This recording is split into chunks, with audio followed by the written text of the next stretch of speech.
하나님은 보시기에 아름답고 먹기에도 좋은 열매를 맺는 온갖 종류의 나무를 땅에서 자라게 하시고, 그런데 그 동산 한가운데는 생명나무와 선과 악을 알게 하는 나무를 자라게 하셨다. 자, 나무가 많아요, 종류가. 그렇죠? 많은데 그 한가운데 있는 나무가 있는데 그것이 생명나무와 선과 악을 알게 하는 나무입니다. 선악과가 아니야. 아시겠죠? 선이 뭐냐, 악이 뭐냐를 알게 하는 나무야. 자, 그 다음에, 자, 그래서 이 동산에 많은 온갖 먹기에, 여기 보면 온갖 나무 그렇습니다. 그리고 동산 한 가운데는 생명나무와 선과 악을 알게 하는 나무를 자라게 하셨다. 그리고 이제 하나님이 말하시기를 사람에게 명하셨다. 동산에 있는 모든 나무의 열매는 네가 먹고 싶은 대로 자유롭게 먹고 싶은 대로 너의 선택이다. 먹어라. 너의 선택에 달렸다. 그러나 선과 악을 알게 하는 나무의 열매만은 먹어서는 안 된다. 그래서 먹지 말라. 그래서 자, 선과 악을 알게 하는 나무. 이 선악과라는 세 글자로 그냥 날려버리면 안 돼요. 근데 여기 조금 더 자세히 알아야 돼. 선과 악을, 이제 이 번역은 뭐라 그랬습니까? 선과 악의 무슨 나무? 지식의 나무라 불렀습니다. 근데 실제로 이제 우리가 영어 성경을 보면 the tree of the knowledge, 지식의 나무예요. 예? 선과 악의 나무가 아니고 선악과 나무가 아니고 지식의 나무. The tree of, 자, 지식이냐 생명이냐, 생명과 나무냐 지식의 나무냐. 이 지식의 나무는, 지식이라는 것은 모르는 것을 어떻게 배워서 아는 게 지식이에요. 그러면 이 나무는 무엇을 알게 하는 지식의 나무냐? 그렇지. 선이 무엇이며 악이 무엇인가를 알게 하는 지식의 나무야. 그러면 여러분, 자, 우리는 이미 무엇이 선인가는 알았습니다. 무엇이 선이에요? 하나님밖에 없어. 그러면 하나님밖에 선이 없다면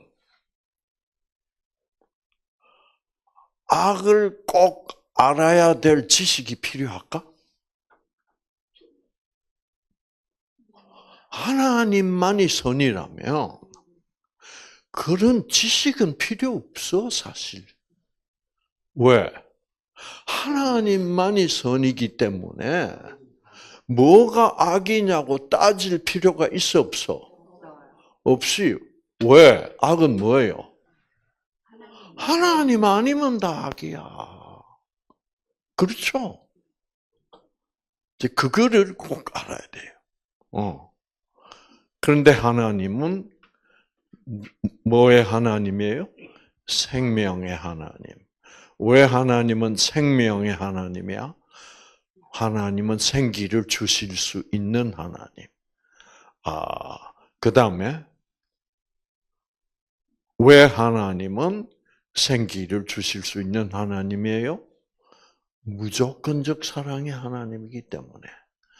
그리고 그 무조건적 사랑만이 선이다 이 말이에요.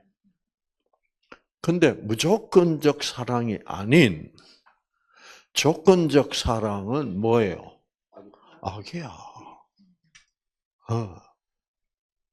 왜 조건적 사랑은 악이요? 악이며 동시에 뭐예요? 사망이다.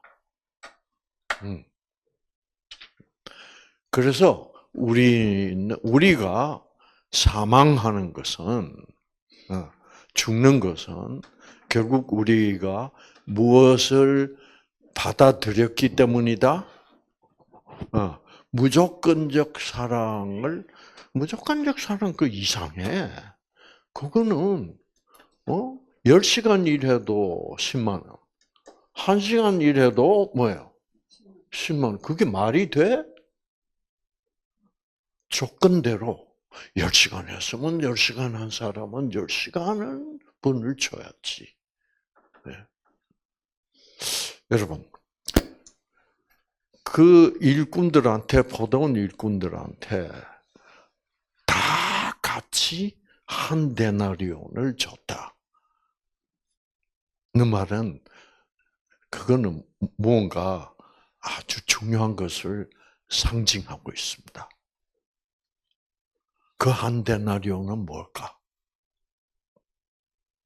사실 한 데나리온이라는 돈은 그 당시 이스라엘 사람들이 적어도 한 데나리온이 있어야 하루를 먹고 살 돈이에요. 하루를 먹고 살 수 있어. 그 하루를 먹고 사는 것을 뭐라 불러요? 만나. 그렇지, 만나. 그러죠, 만나. 만나고 동시에 뭐라 불러? 말씀. 하나님 자신 말씀. 그렇지, 일용할 양식. 일용할 양식을 살 수 있는 돈은 하루를 먹고 살 수 있는 돈이 한 데나리온이라. 그러면 우리가 하루하루를 하나님으로부터 뭐를 받고 살아야 돼? 생명을 받으면서 살아야 돼.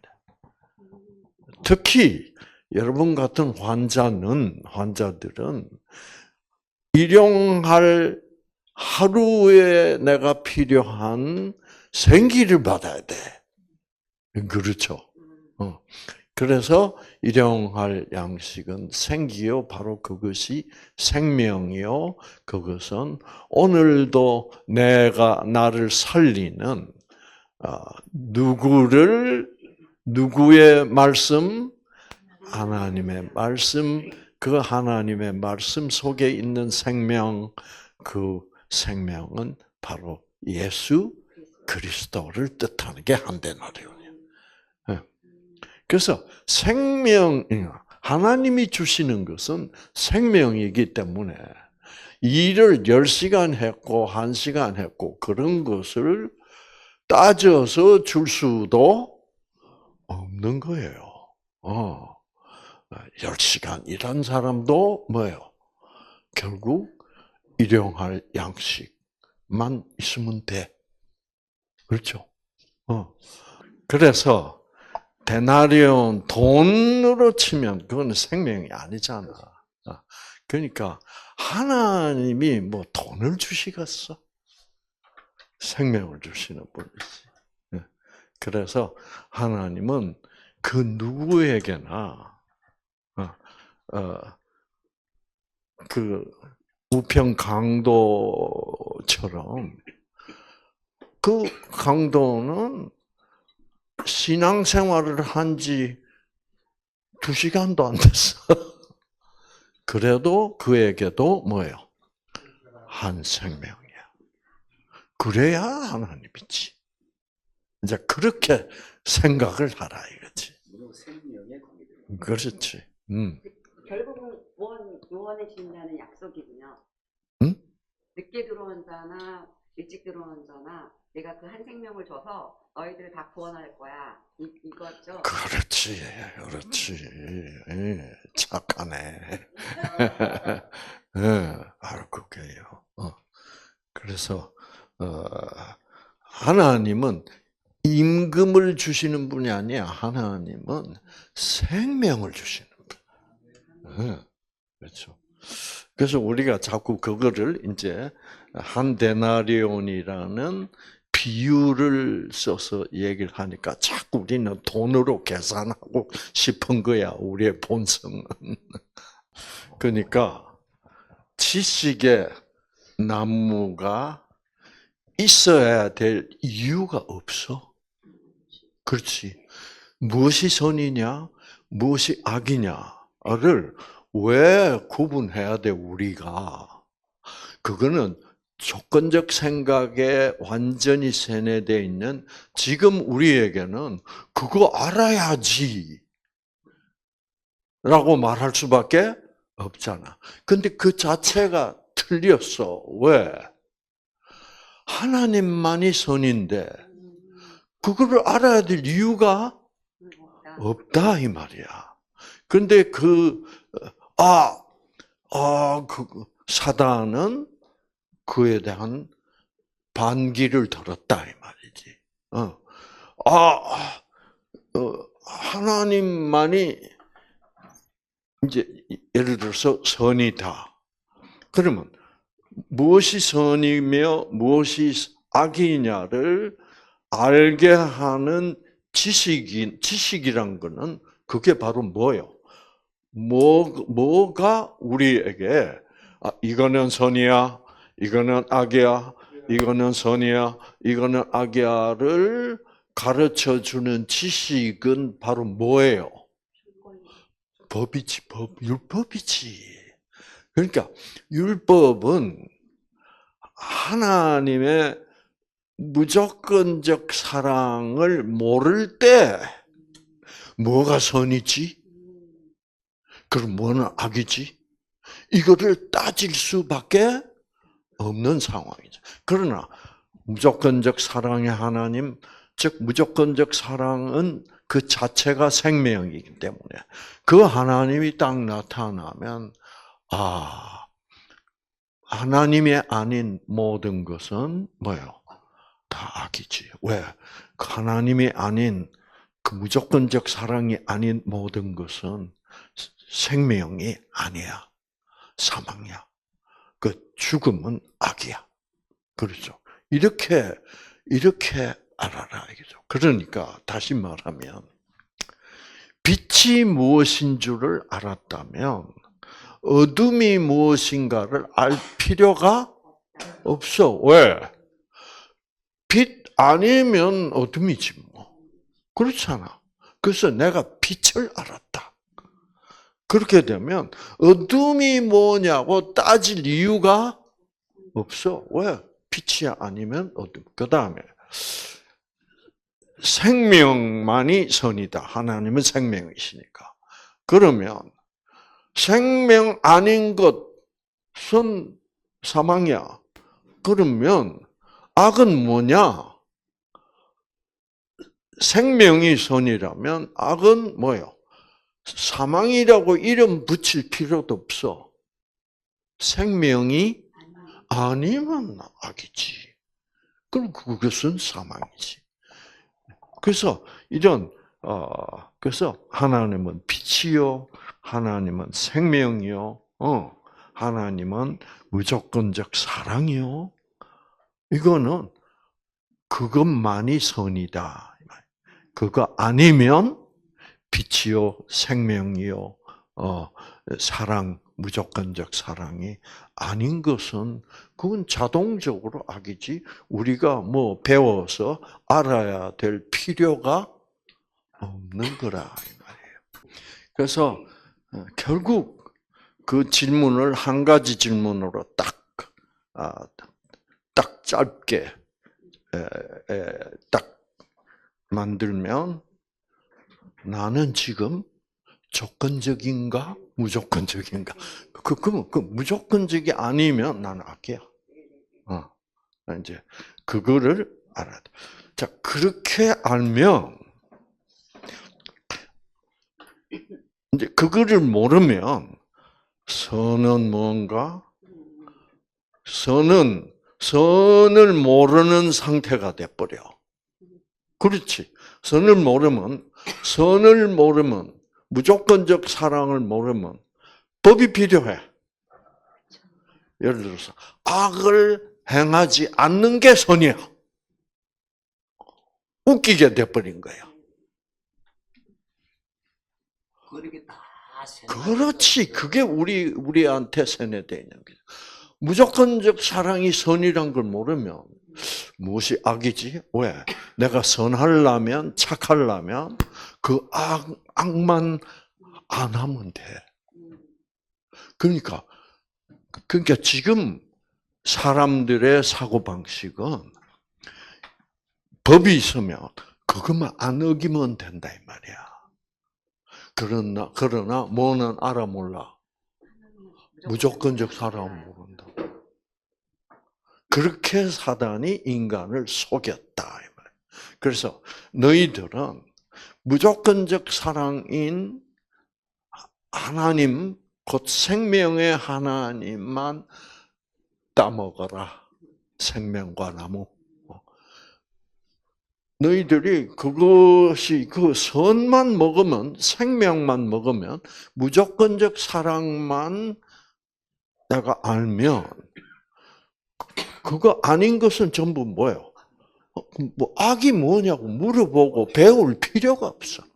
그런데 이 세상은 지금 악을 알아야 돼. 그렇죠? 악을 공부해야 돼. 선은 알 필요가 없어. 그러니까 뭐 안 하면 안 잡혀 들어가면 된다고.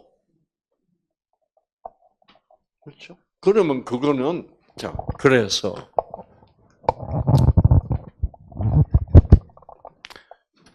이 선악과 나무가 뭐냐 하는 것을 잘 알아야 돼요. 선악과 나무라는 것은 그냥 선악과 나무가 아니고 이거는 지식의 나무다. 지식이라는 것은 무엇을 알게 하는. 그래서 무엇을 알게 하는 나무가 지식의 나무일까? 이거는 선과 악을 알게 하는 나무. 자, 그래서 도적질하지 말라. 그러면 선은 뭐가 돼? 도적질 안 하면 선이야. 그건 웃겨. 그 말은 무슨 말이에요? 도적질하고 싶은 생각은 선이고 안 하면 도적질하고 싶은 생각은 악이 아니라는 말이야. 내가 도적질만 안 하면 착한 사람이니까.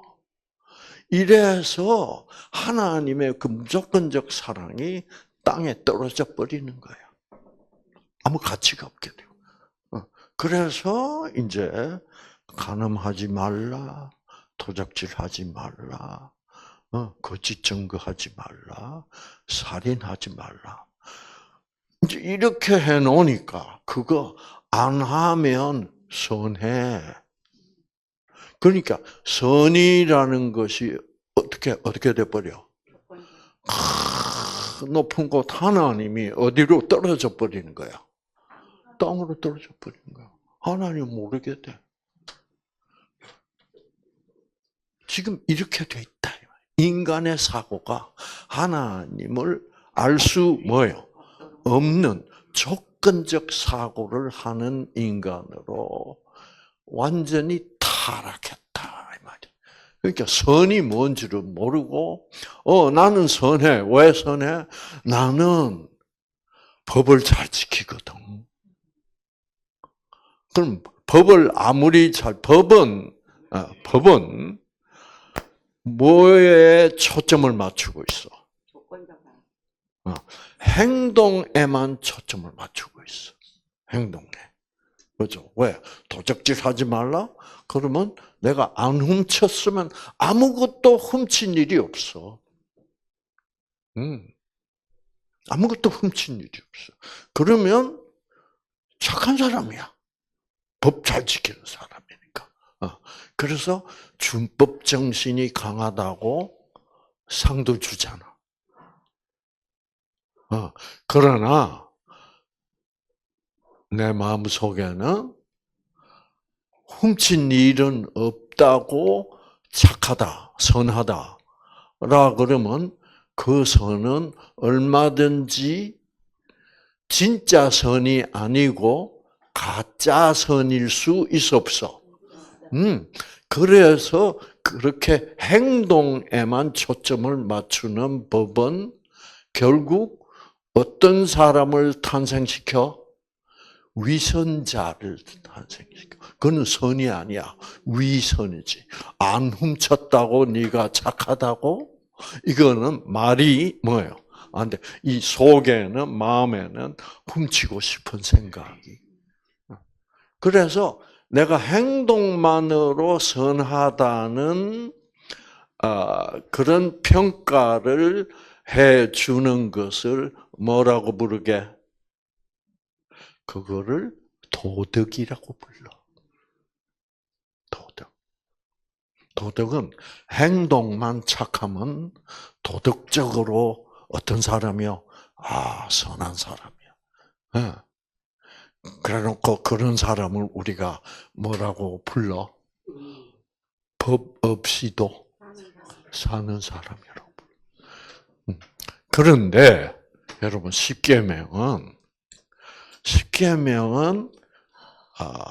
도덕법일까요? 자, 하나님의 법은 행동에만 초점을 맞추지 않아요.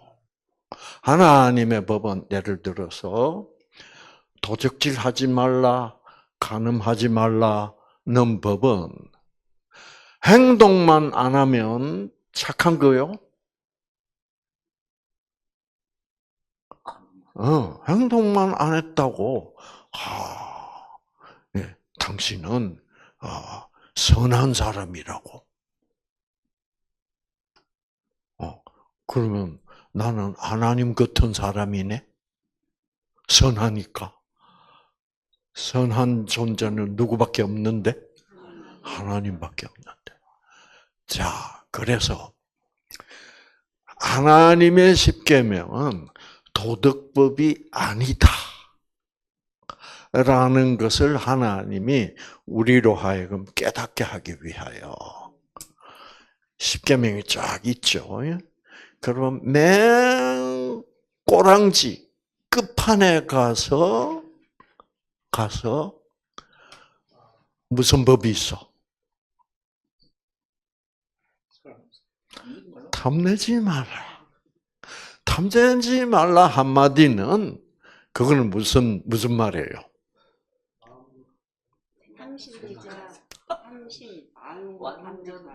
그렇지. 탐심 때문에 우리는 훔칠 수 있고, 탐심 때문에 남의 여자를 간음할 수 있고, 탐심 때문에 상대방을 죽일 수도 있어. 상대방이 가진 것을 뺏기 위하여.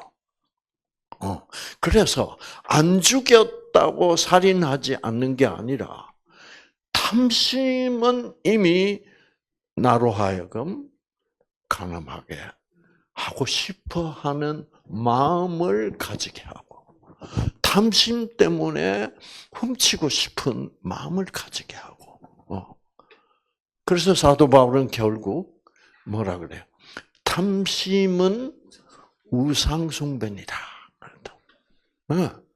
우상숭배라는 말은 무슨 말이에요? 하나님 아닌 다른 것을 가지고 싶은 거야. 그게 너무 중요해. 그게 우상이야. 그래서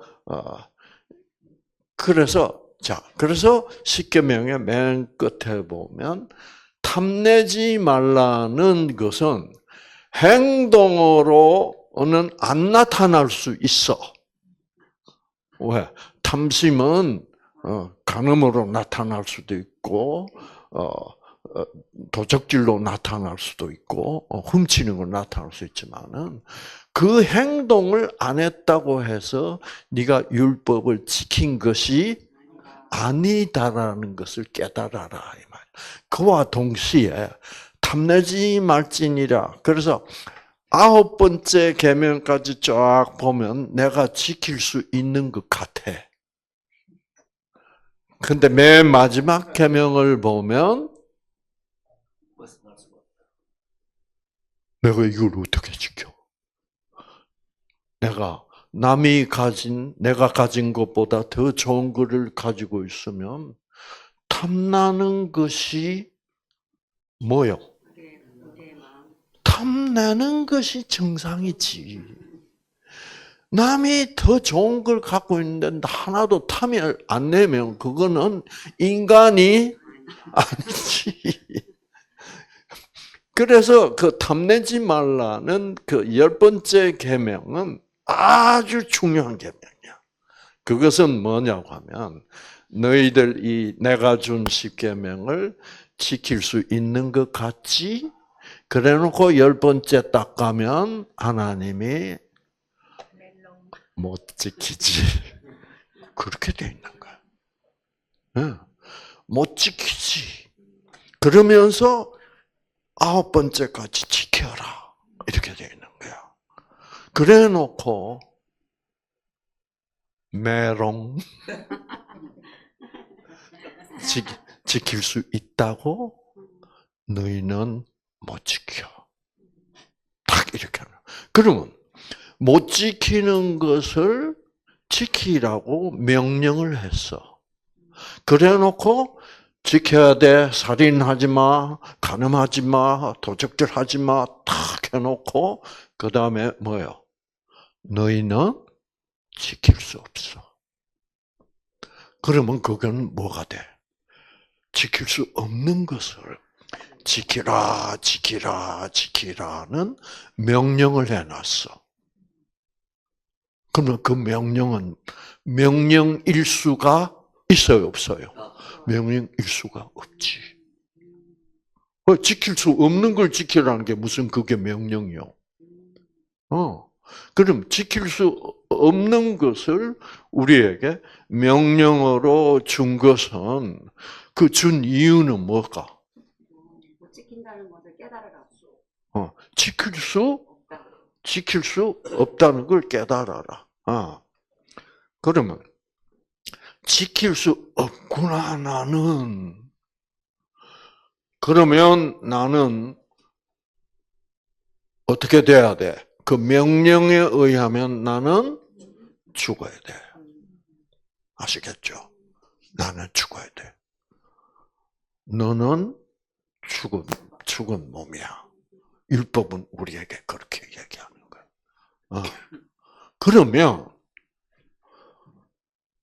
그러면 그 죽은 율법 못 지키는 사람들에게 지킬 수 없는 율법을 주기는 왜 줘? 그냥 율법도 안 주고 가만 사람들이 살고 싶은 대로 살게 내버려 두면 다 어떻게 해? 다 죽어버려. 그러면 끝나면 될 거 아니야. 그런데 왜 너희는 이 율법을 지킬 수 없다는 명령을 주고서는 그 다음에 너희는 지킬 수 없다. 라는 그 맨 마지막 탐내지 말지니라. 늘 가르쳐 준 이유가 뭘까? 너 율법 못 지켜. 약속. 그렇지. 그게 너희들은 못 지켜. 너희들은 이거 지켜서 구원받을 놈 한 놈도 없어. 그러나 나는 너희들을 너희들은 이렇게 이 계명을 하나도 지킬 수 없는 너희들일지라도 나는 내가 너희들을 만들었어. 만든 이유는 뭐야? 나는 사랑이야. 하나님은. 그 사랑은 줄 때만 사랑다운 사랑이야. 그렇죠? 나는 사랑이다 켜놓고 아무에게도 그 사랑을 안 주면 그거는 사랑이 아니에요. 그래서 하나님이 인간을 왜 창조했냐? 이렇게 우리가 고생할 거를 뻔히 알면서 왜 창조했냐? 라는 데 대한 가장 정확한 답은 하나님에게는 어떤 존재가 필요했다? 사랑을 줄 수 있고 그쪽에서 사랑을 받을 수밖에 없는 존재가 필요한 거예요. 하나님이 아이고 사랑 주는 거 귀찮다. 아무도 안 만들란다. 그러면 하나님의 존재 의미는 있어요, 없어요? 없어요. 사랑이 존재해야 될 이유는 사랑이 필요한 존재가 있어야 돼. 사랑의 대상이 반드시 있어야 돼. 그렇죠. 그래서 우리는 자 이제 그래서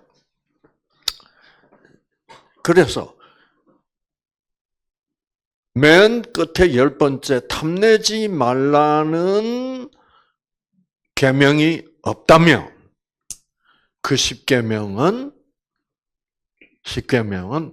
무슨 법이 돼버려? 도덕법이 돼버려.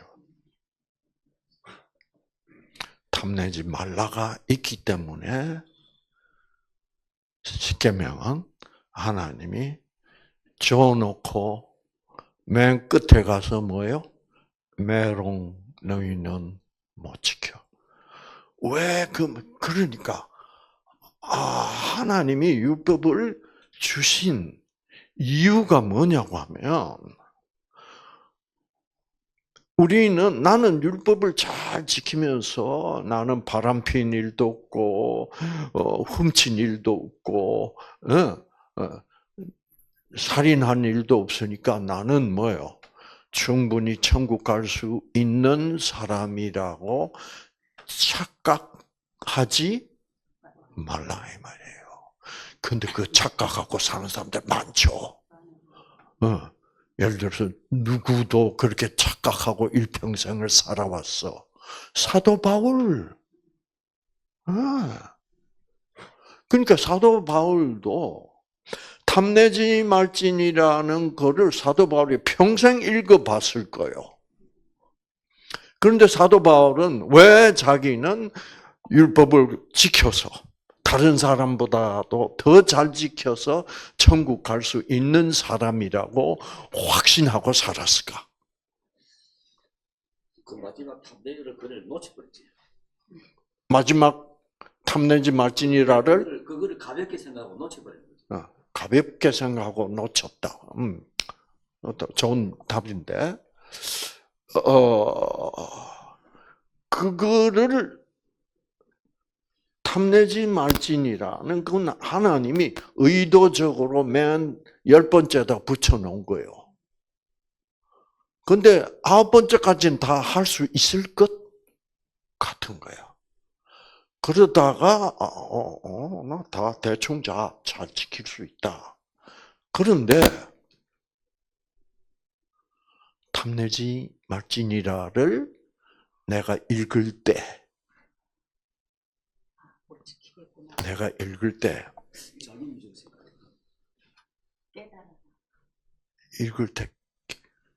나는 이거 10계명 지킬 수 없구나를 받아들이는 사람이 있고,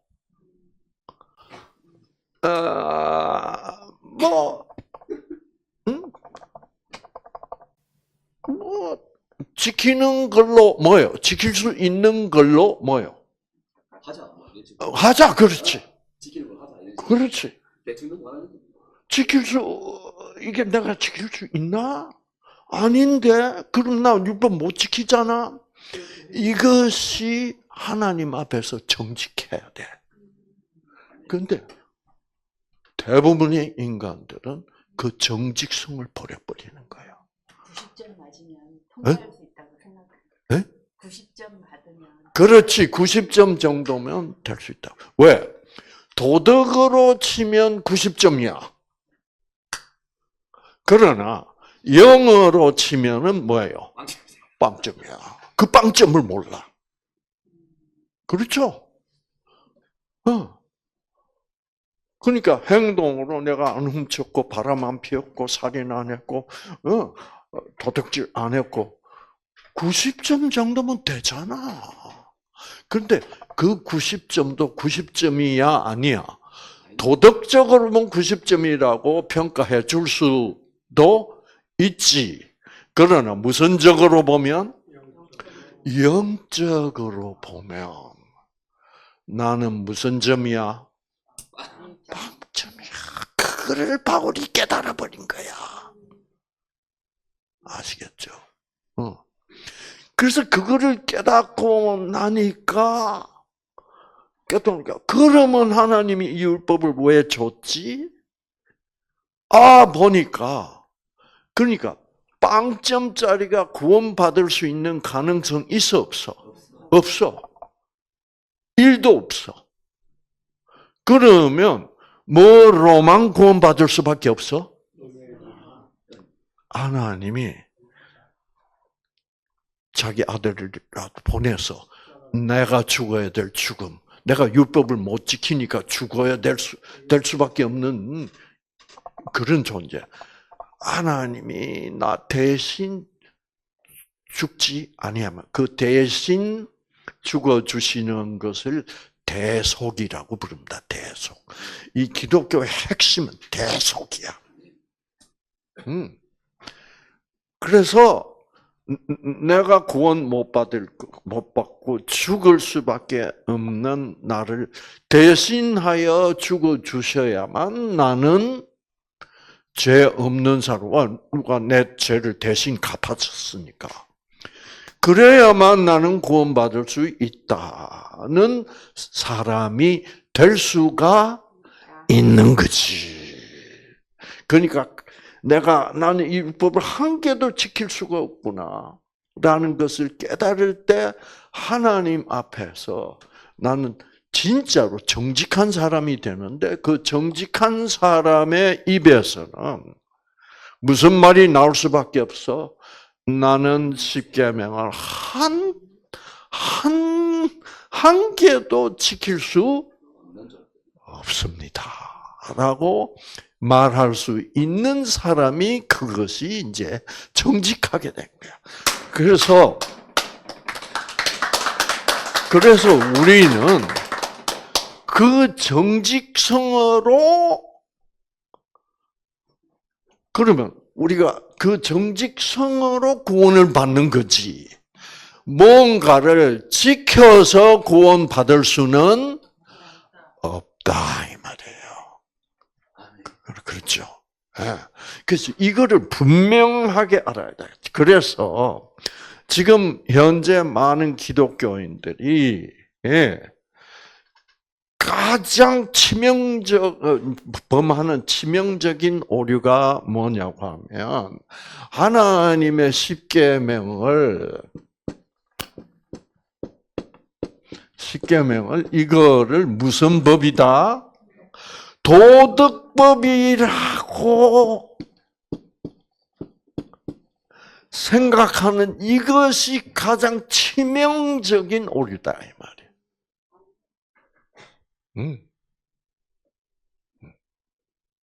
아시겠죠?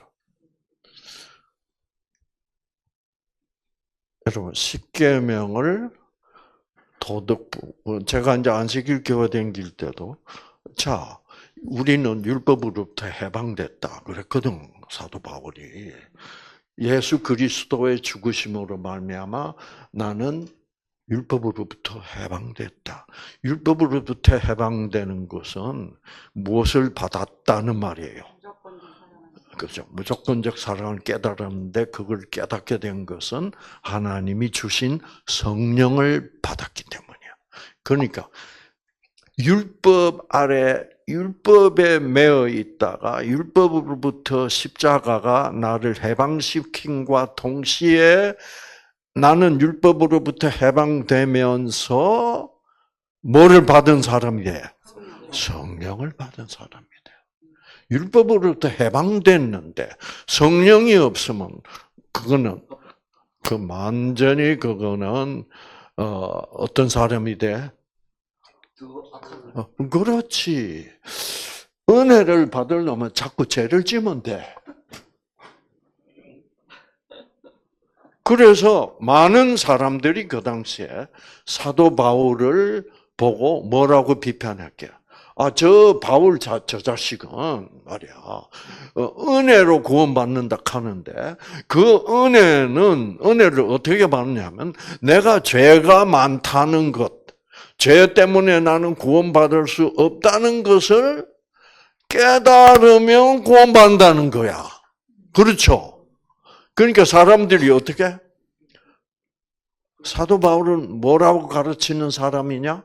뭐라고 가르쳐? 선을 이루기 위하여, 즉 구원을 받기 위하여, 생명을 얻기 위하여 죄를 더 짓지 않으라고 가르치는 놈이다. 이렇게 오해하는 사람들이 많이 나타났단 말이야. 근데 그 말은 사람들이 죄가 많은 곳에 은혜가 더한다. 뭐 이래 쌓는다고 사도 바울은. 그러면 그건 무슨 말이 돼요? 논리적으로는.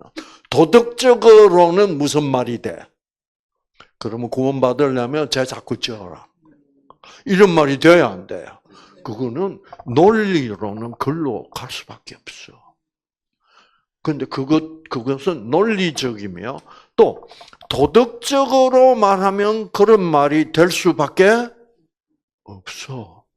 그러나 성령을 받은 사람은 그런 말이 입으로 나오지를 않는 거야. 나는 구원받을 수 없는 율법을 하나도 지킬 수 없는 그런 죄인이구나. 그런데 하나님이 나를 은혜로 구원했어. 그리고 성령을 주셨어.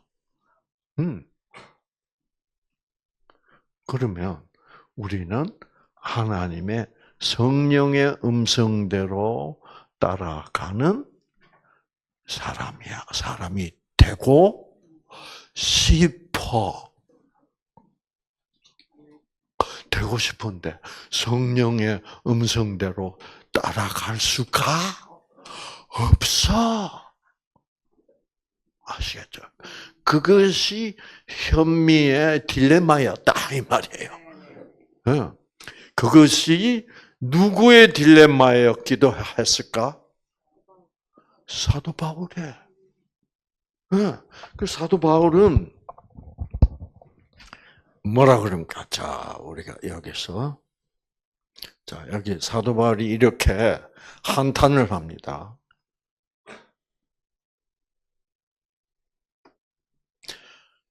그러면 선을 이루기 위하여, 구원을 받기 위하여 악을 행하자 하지 않겠느냐? 왜? 하나님이 율법 지킬 수 없는 악한 우리 죄인들을 악하니까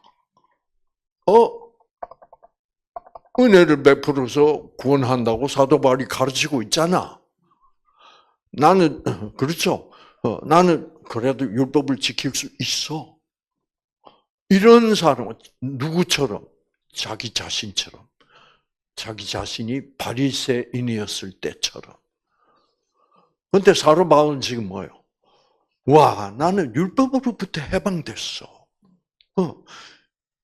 이제 나는 성령을 받았어. 그래서 성령을 따라 살고 싶은 사람이 돼서. 그러면서 이제 사도 바울이 이렇게 불평을 하는 거예요. 그러면 이제 사람들이 나를 보고 선을 이루기 위하여 악을 행하자라고 가르치는 사람이다라고 어떤 이들이 이렇게 누구를 비방하여 우리를 비방하여 우리가 이런 말을 가르친다고 하니 그들은 정죄받는 것이 마땅하니라. 그 사도 바울도 답답해 죽겠는 거야. 왜? 이렇게 가르치니까 사람들이 구원받으려면 죄 자꾸 지면 돼. 그런데 사도 바울은 그런 사람들은 정죄받는 것이 마땅하다고 딱 때립니다. 왜? 논리적으로 하면 맞는 말 안 돼요. 그렇죠? 근데 사도 바울은 내가 가르치는 것이 이런 걸 가르친다고 말하는 그 사람들은 정죄받는 것이 마땅하다. 사도 바울은 이런 식으로 죄인들을 절대로 판단하거나 정죄하지 하는 일이 없는 사람이에요. 근데 사도 바울은 이런 사람들은 정죄받아서 마땅하다 그래요. 왜 그렇게 사도 바울은 확실히 말할까? 이런 사람들은 심판받아 마땅하다. 구원받을 수 없다. 이렇게 얘기합니다. 성령이 없기 때문에 네? 성령이 그렇지. 네. 성령이 없으니까 이런 말을 한단 말이야. 하나님은 우리 모두가 죄인일지라도 우리는 십계명 하나도 못 지킬지라도 우리를 불쌍히 여겨셔서 우리를 은혜로 구원하신다. 우리를 대속해서 구원하신다. 라는 말은 이거는 성령으로 들어야 감사하지. 성령으로 듣지 않고 논리로만 들으면 말이 돼, 안 돼? 안 되지. 구원받으려면 자꾸 더 지으면 되겠네. 이거는 그렇게 말하는 사람은 하나님이 성령을 주셔도 그 성령을 거부하는 사람들. 그 성령을 거부하면 이거는 구원을 받을 수가 없잖아. 그래서 그런 사람들은 정죄 받을 수밖에 없다라고 얘기하는 거예요. 그러니까 이건 성령 얘기예요. 그렇죠. 그래서 여기 이제 사도 바울이 이렇게 얘기합니다. 우리가 알거니와 물은 율법이 말하는 바는 율법 아래에 있는 자들에게 말하는 것이니, 아직도 은혜를 모르는 자들, 율법을 지켜야 구원받는다고 생각하는 율법 아래에 있는 자들에게 말하는 것이니, 이는 그 이유는 무엇을 모든 입을 막고 온 세상으로 하나님의 심판 아래 있게 하려 합니다. 자, 이 말은 무슨 말이에요? 사람들이 율법을 보고 정직하게 깨달으면 어떻게 깨닫게 돼? 내가 어떻게 탐안낼 수가 있어? 그러니까 탐심 때문에 그러니까 우상숭배하지 말라 뭐 이런 것도 뭐예요? 탐심이라고 인 것을 깨달았단 말이에요. 그래서 내가 나는 우리 집에는 우상 없습니다. 이래봐야 아무 소용 없어. 탐심을 가진 한 마음 속에서 우상 숭배를 하고 있다 이 말이야. 이거를 깨닫는 것이 구원이야.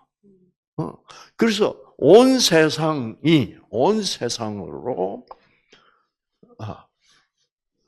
모든 사람의 입을 막고, 모든 사람의 입을 막는다는 무슨 뜻이에요? 할 말이 없다. 무슨 말을 못해? 나는 율법 지켜서 구원받을 수 있다는 말을 어떻게 할 수 없게 된다 이 말이야. 뭐를 보면? 율법을 보면. 무엇으로 어떻게 율법을 보면? 성령으로. 그래서 성령이 나는 율법을 지켜서 구원받을 수가 없구나를 깨닫고 나면 그때 성령은 나한테 뭐라고 말합니까? 그런데 하나님이 자기 아들을 너를 대신하여 죽게 하셔서 너를 구원해 주실 것이야. 그래요. 그래서 지킬 수 없는 율법을 그래 놓고 자 여기 그리고 이제 모든 입을 막고 나는 율법 지켜서 구원을 받을 수 있다고 말하는 모든 사람의 입을 막고 온 세상으로 하나님의 심판 아래 있게 하려 합니다. 자, 이 말은 나는 그러므로 나는 율법을 지킬 수 없으므로 나는 심판 아래 있을 수밖에 심판받아서 죽을 수밖에 없는 존재구나를 깨달았을 때 그 순간에 다음 순간에 성령은 뭐라 그럴 수 있어요? 그렇지, 너는 죽을 수밖에 없지. 그렇지만 안심해. 하나님이 자기 아들을 우리 모든 죄인을 대신해서 죽게 하시고 그 은혜를 우리 모든 죄인에게 베풀어서 구원하시려고 하실 것이야 라는 약속이 바로 율법이다 말이야. 왜? 자, 왜? 다시 생각해 봅시다. 나는 이 율법을 지킬 수 없구나. 근데 지킬 수 없는 율법을 왜 줘서 지키라고 그랬지? 그러면 그거는 하나님이 지키라고 그랬으면, 근데 내가 지킬 수 있는 율법이면 지키겠는데 지킬 수 없는 것을 하나님이 다 알면서 지키라고 명령을 했다. 그러면 그 결론은 뭐가 나? 그러면 나는 지킬 수 없고 구원받을 수 없다. 나는 멸망하고 심판받을 수밖에 없구나를 깨닫는 순간 하나님 뭐예요? 하나님은 자기 아들 독생자 예수를 보내서 너희를 구원하시겠다는 뜻이야. 명령이 무엇으로 변하는 순간이요? 약속으로 변하는 순간은 누가 해주는 말씀이야? 성령이, 보혜사 성령이 해주는 말씀. 네. 그래서 모든 율법은 우리가 지킬 수 있는 것이 아니라 뭐예요? 지킬 수 있는 것이 아니라 지킬 수 없는 것인데 그것이 명령이 아니라 뭐예요? 나를 아들을 희생시켜서라도 우리를 구원해 주시겠다는 약속이다. 그래서 모세는 그 율법을 받아들고 탐내지 말라고 나는 뭐요? 가망 없구나. 그러면 우리로 이 율법 가지고 어쩌란 말이냐? 우리 내 힘으로는 율법을 지켜서 구원 못 받는 그것을 하나님은 나를 아들 예수를 보내서 구원하시겠다는 약속으로 이 율법을 주셨구나. 와, 이거를 모세는 깨닫고 자기가 기록한 모든 율법을 책을 만들었는데 그 책을 율법서라고 책 이름을 붙이지 않고 모세는 무슨 서라고? 언약서라고 불렀다. 네, 그래서 모든 구약의 율법의 명령이 뭐가 돼버려서 구약, 약속이 돼버렸다 이 말이야. 그 희망을 가지고 우리는 율법을 지킬 수 없는 인간일지라도 십자가를 보고 그래 하나님은 그 약속을 지켜주셨어. 그리고 나를 구원하셨어. 그러므로 하나님은 내가 죽어도 부활시켜서 나를 새로운 천사와 동등한 새로운 피조물로 만들어 주시겠다고 새로 신약, 새 약속을 주셨어. 나는 그 약속을 믿고 살아가겠어. 이렇게 되는 것이다 이 말이죠. 그렇죠? 자, 이제 왜 율법이 약속인지 그렇죠? 이제 알겠죠? 이거 여러분 한 번 들어가지고 모릅니다. 한 번 들어 지금 좀 박수 쳤는데 이제 알았다 그러지 마세요.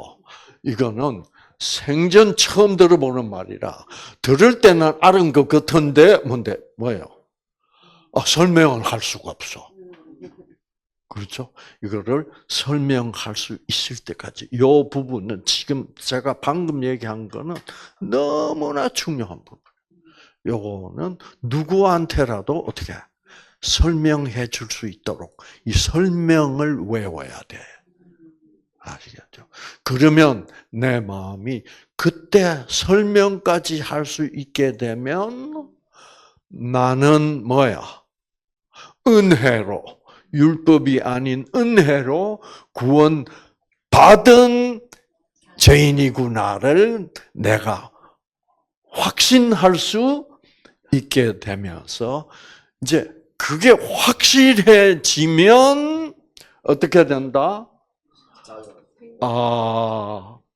이제 저 아름다운 단풍을 볼 날도 몇 년 남지 않았구나라고 슬퍼지는 대신에 어떤 마음이 들게 된다고? 천국에서는 이런 아름다움쯤이야 유가 아닐 것이야. 정말 궁금해. 그래서 빨리 가고 싶기도 해.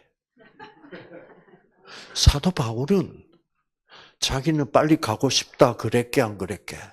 그랬어요.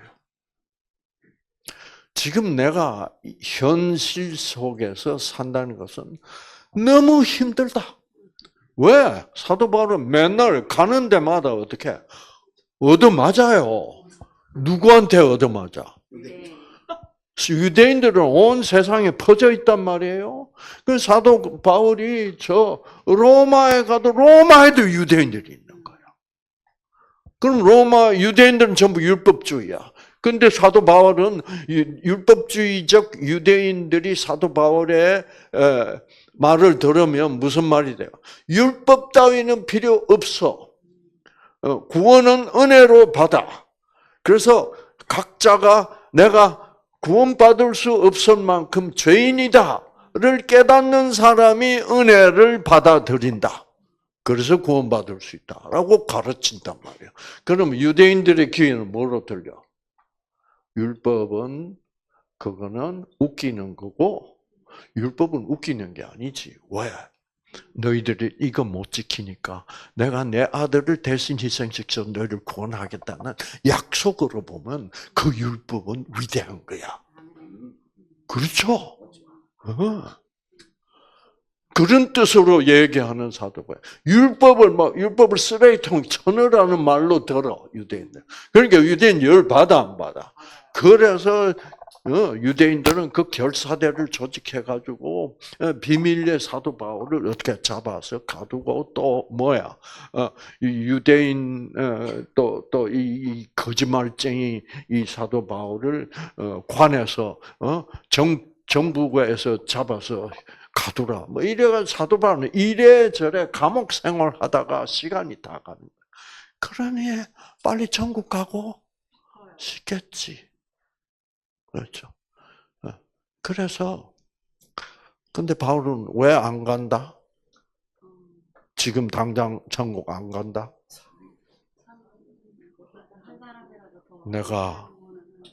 내가 내 하나님의 자녀들, 나의 믿음의 후손들을 키워야지. 그래서 그것이야말로 우리 인간이 살아가는 목적이다. 이 말이죠. 그래서 이제 사도 바울은 이렇게 얘기합니다. 그러므로 율법을 행했다고, 법을 행동으로 지켰다고 하나님 앞에 의롭다 하심을 얻을 육체는 아무도 없다. 율법이 하는 일은 뭐밖에 없다? 죄를 깨닫게 할 뿐이다. 죄를 깨닫게 한다는 말은 뭐예요? 율법이 있어야 나는 이 율법을 지킬 수 없는 죄인이란 것을 깨닫게 하는. 그래야만 내가 은혜로밖에 구원받을 수 없다는 것을 깨닫게 되고, 그걸 깨달아야 하나님이 자기 아들 예수를 보내서 은혜를 베풀어서 우리를 구원하실 거라는 결론에 도달하게 된다는 거죠. 그래서 율법을 약속이라는 것을 알게 하기 위하여 하나님은 율법을, 우리가 지킬 수 없는 율법을 주신 거예요. 우리가 지킬 수 있는 율법이라면 그것은 약속일 수가 없어요. 왜? 지킬 수 있으니까 지켜야지. 그렇죠? 그건 약속이 아니지. 그래서 여러분, 십계명, 자, 이제 안식일 교회에서는 십계명은 지켜야 된다. 이제 이렇게 나오는 거예요. 십계명을 지켜야 돼. 왜? 우리는 안식일 교회에서는 토요일을 안식일로, 그날은 아무 일도 뭐요? 안 하는 날로 지켜. 그러면 사도 바울은 뭐라 그랬어요? 로마서 7장에서 자, 이제는 우리가 얽매였던 것에 대하여 죽었으므로 뭐에서 벗어났으니 율법으로부터 벗어났잖아. 라고 이제 다른 사람들이 안식일교회 얘기해. 그러면 안식일교회에서는 뭐라 그래요? 그래도 십계명은 도덕법이니까 지켜야 된다 그래. 아시겠죠? 그 말 맞아요, 맞아요. 도덕법이니까 지켜야죠. 왜? 나는 도덕법 안 지키려한다. 그렇게 말할 수 없어. 그러면 문제는 십계명은 여기 탐내지 말라라는 말은 이거는 너희들은 율법을 못 지킨다는 말이고, 그리고 탐내는 것은 마음으로 탐내는 거지, 행동으로 탐내면 그때는 뭐가 돼? 그때는 도둑놈이 된다고. 그때는 뭐예요? 사람 죽일 수도 있어. 그러니까 행동만 안 하면 착한 사람으로, 선한 사람으로 취급해 주는 법을 무슨 법으로 불러? 그게 도덕법이야. 행동만 잘하면 돼. 속마음이야. 무슨 꿍꿍이를 가지고 있어도 행동만 안 하면 지킬 수 있는 것으로 봐준다 이 말이야. 그러면 그 십계명이 도덕법이기 때문에 지키라는 말. 근데 사실은 이 탐내지 말라라는 말은 마음의 법이야. 그렇죠? 그 마음이 너희들의 마음 자체가 변해야 돼.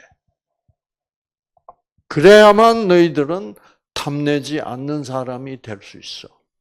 마음 자체를 변화시킨다. 아, 는 말은 우리가 어떻게 돼야 마음이 변해요? 이 몸을 가진 우리는 완전히 뭐예요? 죽고 새롭게 창조돼야만 돼. 그래서 그렇게 내가 홀라당 순식간에 변하는 것을 성경은 어떻게 변한다고 그러게? 거듭나. 에? 거듭난다. 거듭. 이제 홀이 그것을 거듭나는 것은 내가 이제 우리가 예수 그리스도를 받아들일 때 거듭나지만 이제 우리가 죽은 사람으로서 죽어 있다가 다시 재창조돼서 살아나는 순간 그것은 이제 부활의 순간이죠. 그 부활의 순간은 우리는 이런 몸을 가진 존재가 아니고 천사와 같은 존재로 부활하는데 그 순간이 순식간에 일어난다는 거야. 그거를 이제 영어 성경에는 at the blink of an eye 그래요. 그러니까 눈 깜짝할 사이라고 부르고 이제 우리말 성경에는 호련히 변한다. 그렇게 됐을 때 이제는 우리는 그렇게 변하면 도덕법 소용이 있어 없어? 이제 변했어. 그래서 여러분 십계명 그래서 저는 십계명을 도덕법이라고 부르면 안 돼.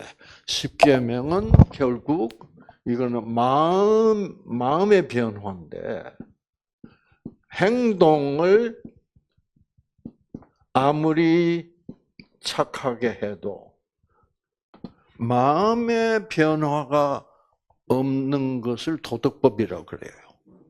그러면 마음의 변화를 요구하는 법은 도덕법이 아니고 그런 법을 무슨 법이라고 부르게? 영적 법이다. 그러니까 하나님의 십계명은 영적 법이지 도덕적 법이 아니다. 그래서 우리는 거듭난 사람은 사도 바울이 딱 성령을 받아서 거듭났을 때는 십계명을 성령을 받고 나서 십계명을 읽어보니까 와 나는 어떻게 하고 있어서 십계명을 가지고 십계명을 도덕법 취급을 했고 탐내지 말라 그러면 그냥 대충 지킬 수 있어 이러고 영적인 정직성을 가지게 되지는 못하고 뭐예요? 두리뭉실하게 어떻게 지킬 수 있어? 이러고 지나갔다는 자기는 위선자였다는 것을 깨닫게 됐다 이거야. 사도 바울은 와 내가 율법을 보고 위선자가 돼 있었구나. 그런데 여러분 오늘 제가 우리 현미 씨하고 아침에 식사 후에 얘기를 잠깐 나누면서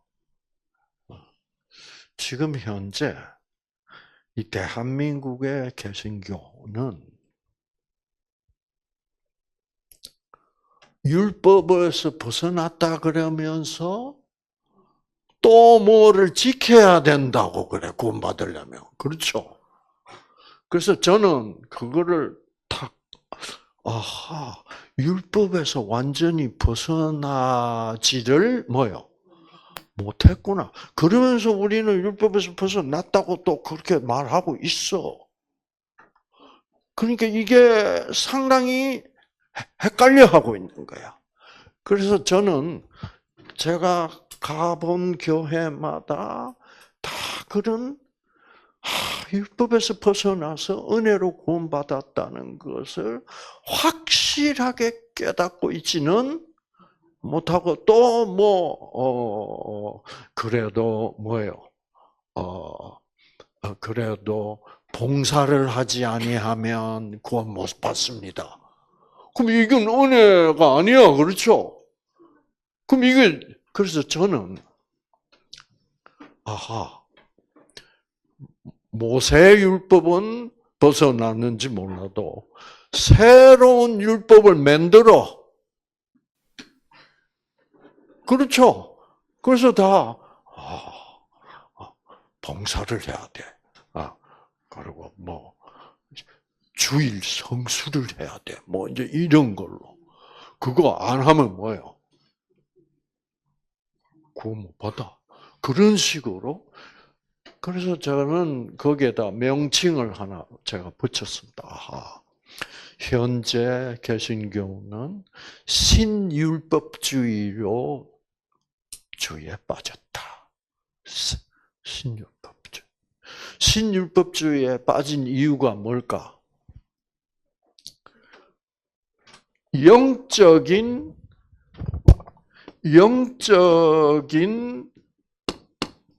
십계명을 뭘로 만들어 놨다? 도덕적 십계명으로 규정해 놓고 도덕적이 돼야지 이렇게 지켰다. 그래서 제가 나는 안식교인으로서 안식일 교회에서만 이 십계명, 안식일, 토요일 안식일도 지켜야 된다고 주장하기 위하여 이 영적인 십계명을 도덕법이라고 규정했어요. 그래서 저는 그러면 다른 개신교에서는 십계명을 영적인 법으로 알면 내가 하나님이 나한테 성령을 줬으니까 성령의 음성을 따라서 살면 나는 영적인 법을 지키는 거예요. 그렇죠? 그러면서 개신교에서도 혹시 십계명을 도덕법이라고 가르치고 있는 게 아닐까? 고개를 설레설레 흔들어요. 그래서 그럴 리는 없어야 돼. 근데 거의 대부분이 그래서 제가 요즘은 이 인터넷에서 챗 GPT가 나와가지고 아주 빠른 시간에 순간적으로 검색해 볼 수 있어.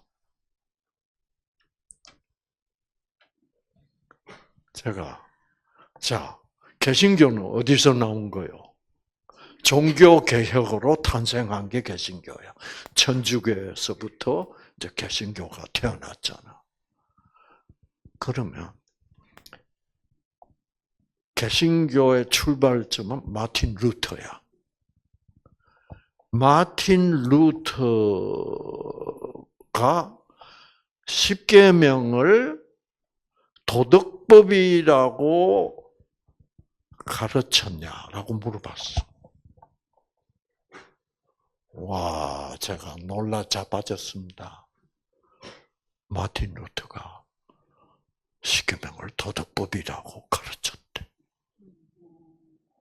와, 그래놓고 마틴 루터뿐만 아니라 칼빈도, 존 웨슬레도, 여러분,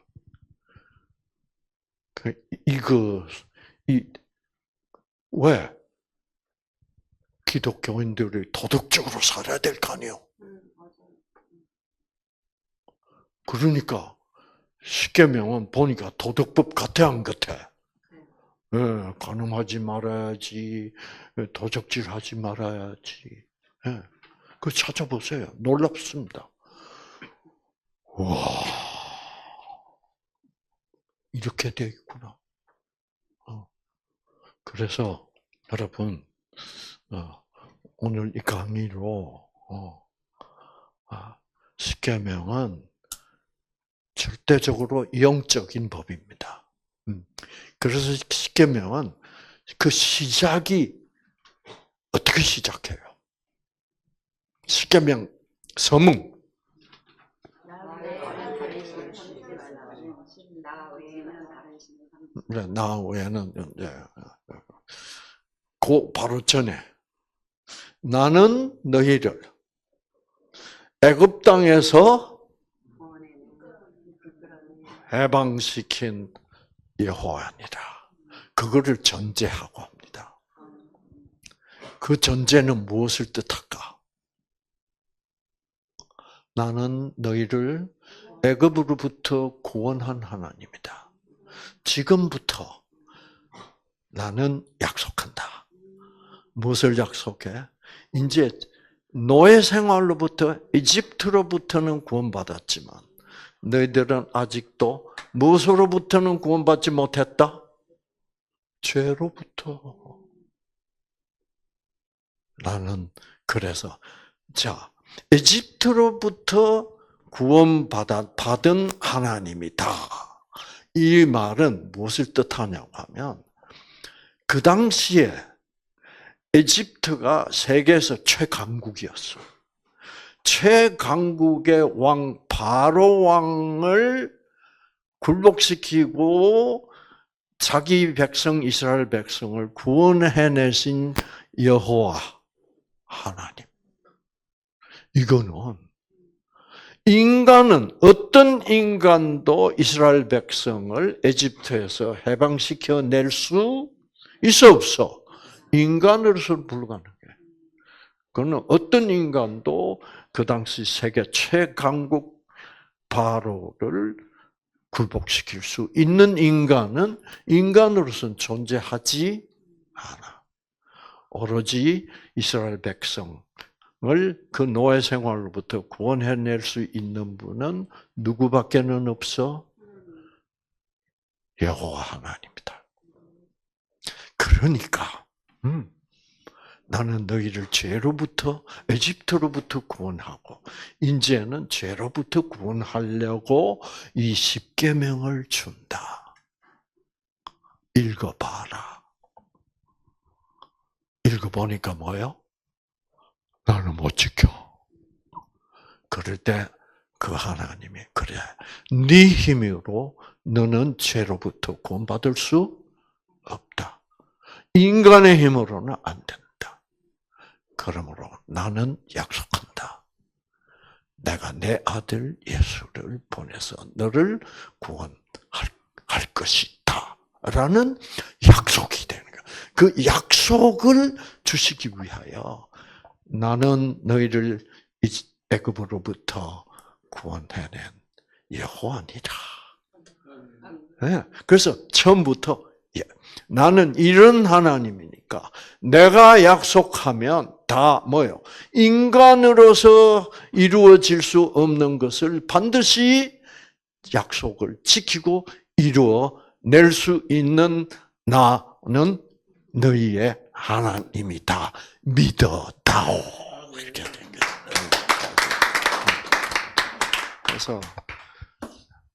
그래서 십계명을 도덕법이라고 부르는 순간 우리는 다시 뭐예요?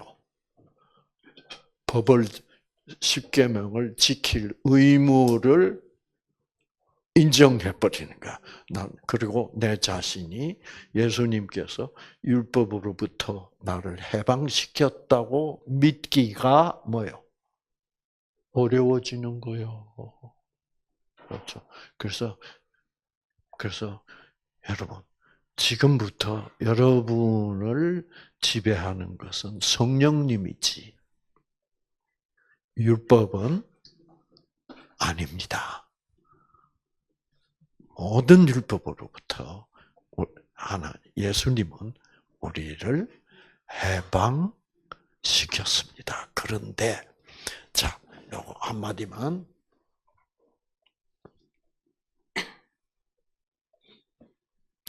자, 이 말은 다음 시간 해야 되겠습니다.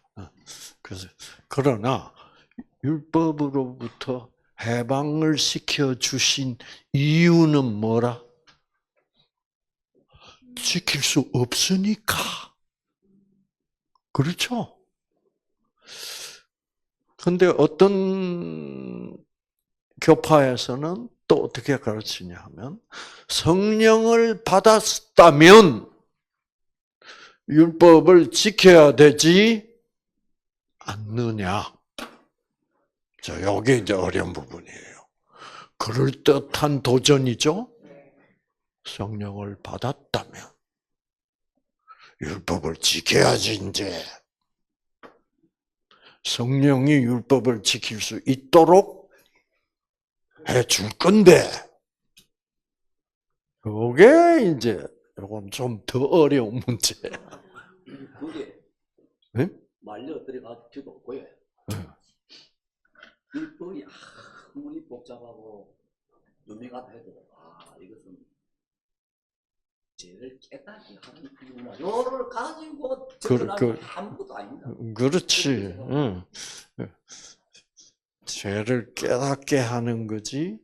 율법을 지킬 수 있는 인간으로 이제 성령을 받았다면 율법을 지킬 수 있어야 될 거 아이가. 성령을 받았는데. 성령이 없는데 그러면 없어진 거 가지고 응.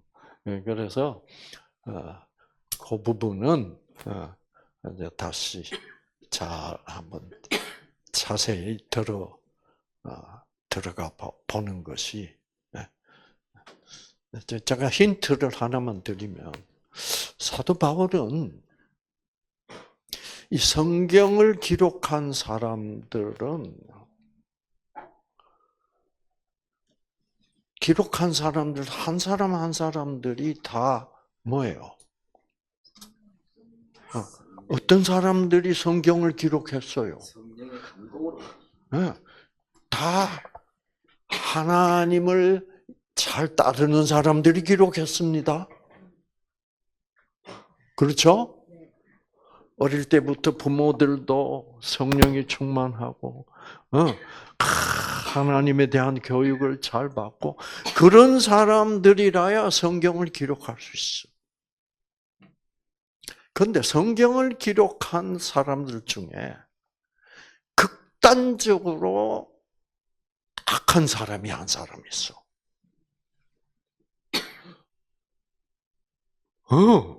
누굴까? 그게 사도 바울입니다. 사도 바울은 예수하고 어떤 사이였어? 상급이래.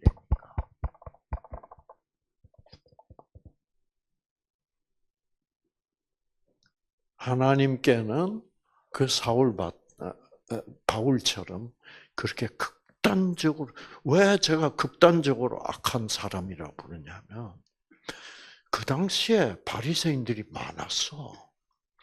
그런데 그 바리새인들이 예수 믿는 사람들을 밉다고 돌로 때려 죽인 사람은 바울밖에 없어. 이 바울은 성질이 뭐예요? 보통 성질이 아닌 것 같아. 그렇죠? 그래서 사도 바울은 성령을 받고 나서 또 이 내 더러운 성질을 내가 어떻게 하면 좋을까? 라고 고민한 사람이야. 왜 사도 바울은 성령을 받고도 그 더러운 성질을 못 버렸을까? 그렇죠? 그거를 알아야 돼요. 그래서 사도 바울은 심지어 자기를 뭐라고 불렀어요? 제가 지난 시간에 잠깐 얘기했듯이 오라 나는 공고한 자도. 공고하다는 말이 무슨 말이에요? 하나님이 원하는 그 선은 내가 행하려고 해도 행해지지가 않고 내가 미워하는, 내가 하기 싫은 그 악만 나는 자꾸만 행하고 있구나. 오라라는 공고한 자로다. 성령을 받았는데.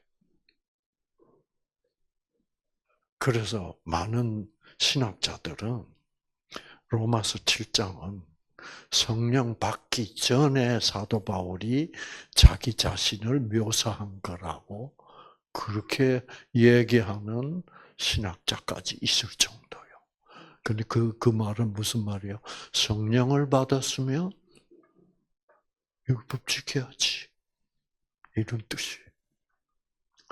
왜 사도 바울은 성령을 받고도 나는 아직도 악해.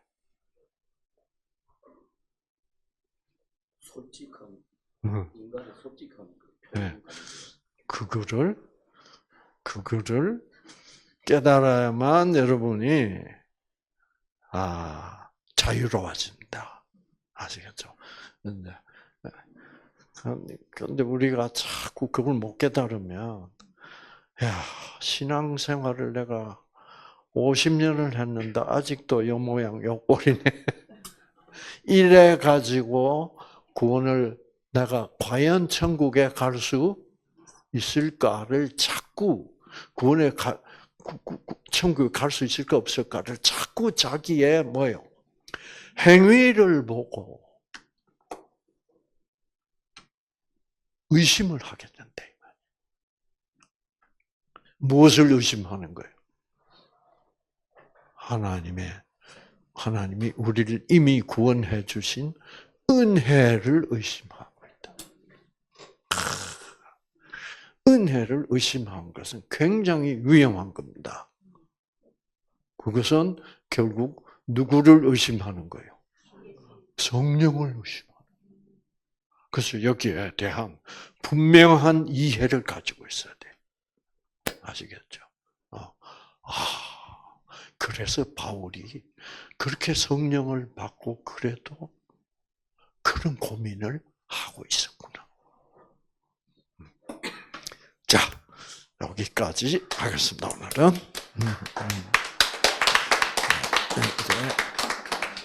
이거 지금 강의시간이 너무 깁니다, 그러죠?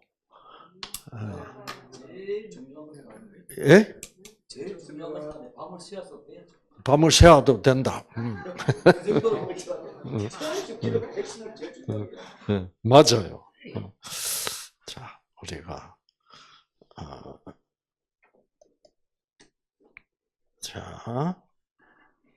근데 이렇게 오래 했다고 소문나면 저는 본부장님한테 야단 맞아요. 좀 너무 오래긴 해요. 제가 가능하면 줄이도록 노력하겠습니다. 여러분 중에 이게 몸이 안 따라주면 이게 힘들어요. 그런데 현미 씨가 힘들죠, 좀. 그렇죠. 그래요. 그래서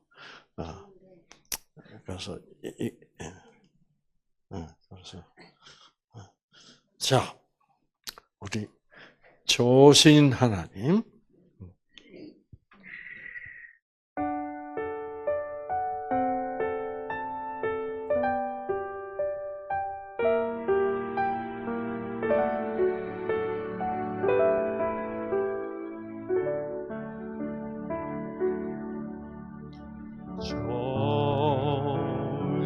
조신 하나님,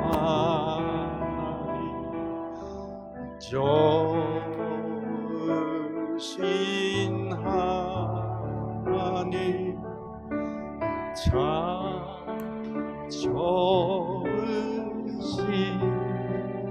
나의 하나님,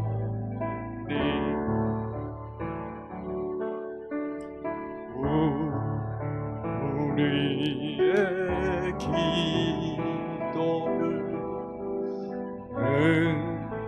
응답해 주시는 참 좋으신 나의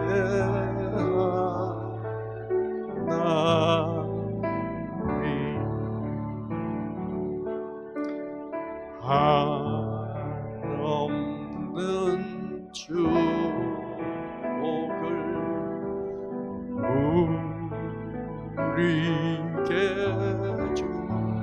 주시는 참 좋으신 나의 하나님.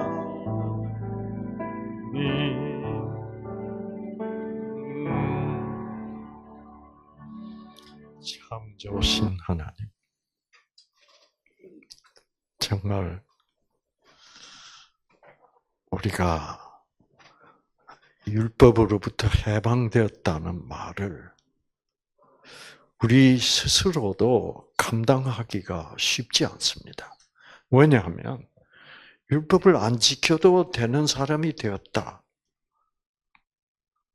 는 말은 율법을 못 지키기 때문에 해방되었다는 말이지.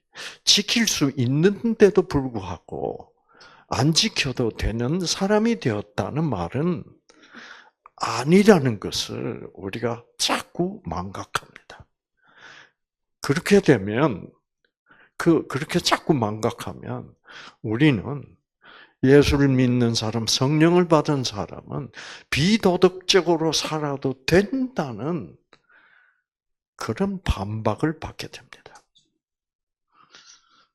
우리는 정말 율법에서부터 해방됨과 함께 하나님께서는 우리에게 그 율법 대신에 우리에게 무엇을 보내주셨습니까? 성령을 보내주신 것입니다. 율법의 글자보다도 우리에게는 하나님의 음성이 더 중요합니다. 하나님, 성령으로 우리와 함께 하셔서 이런 중요한 핵심들을 더 깊이 확실하게 깨닫게 하여 주셔서 우리로 하여금 정말 율법으로부터 해방되게 해주시고 성령에 따라서 사는 우리가 되게 하여 주시옵기를 예수님 이름으로 간절히 기도합니다. 아멘. 감사합니다.